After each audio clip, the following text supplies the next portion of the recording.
పక్కా గెలుస్తాయి.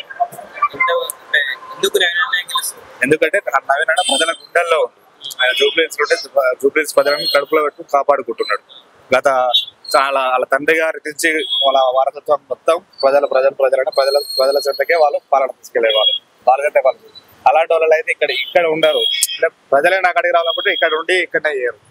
అందుకే ఇక్కడ లోకల్ అందరూ నవీన్ అన్న గెలవాలని కోరుకుంటారు. నవీన్ అన్ననే గెలుస్తాడు పక్క. టీఆర్ఎస్ నాయకులు ఏమంటారు, నామినేషన్ వచ్చినప్పుడే రౌడీ చేయడంతో నామినేషన్ వచ్చేయడం, మరి వాళ్ళకి ప్రజలు ఓటేస్తారా అని అంటున్నారు. ఏమంటారు? సినిమా యాక్టర్లు పట్టుకొని రౌడీ షీటర్లు అనడం ఎంతవరకు కరెక్ట్ అండి?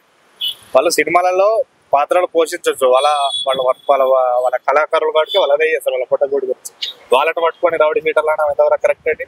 మీలాగా రౌడీలా పోయి మొత్తం దోచుకోలేదుగా మేము. మీలాగా దొంగలు లెక్క దోపిడీ చేసి రాష్ట్రాన్ని మొత్తం నాశనం చేయలేదు కదా. ఎంతవరకు కరెక్ట్ అండి కదా మాట్లాడడం? మీరైతే ఒక తీరుగా మేమైతే ఒక తీరుగా అది కరెక్ట్ అయిన పద్ధతి కాదు కదా. ఇప్పుడు ఏం చేయడం? ఆంధ్రప్రదేశ్ లో ఓడిపోతున్నాం భయంతో అదొకటి ఇంత లేయాలని చూస్తారు. అయినా భయపడేది లేదు, తగ్గేది లేదు, ఎక్కడ పోయేది లేదు. నవీన్ అన్న భారీ మెజారిటీని గెలుస్తుండు. గెలిచి జూబ్లీహిల్స్ ప్రజలని మంచి కడుపు నడుపు కాపాడుకుంటాడు.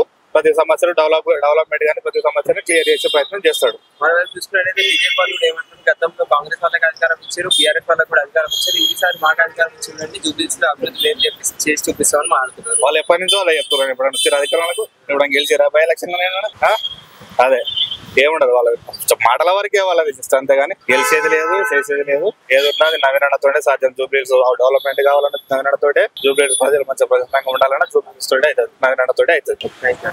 లైక్ చేయండి, షేర్ చేయండి, సబ్స్క్రైబ్ చేయండి. మరిన్ని వీడియోల కోసం బెల్ సింబల్ పై క్లిక్ చేయండి.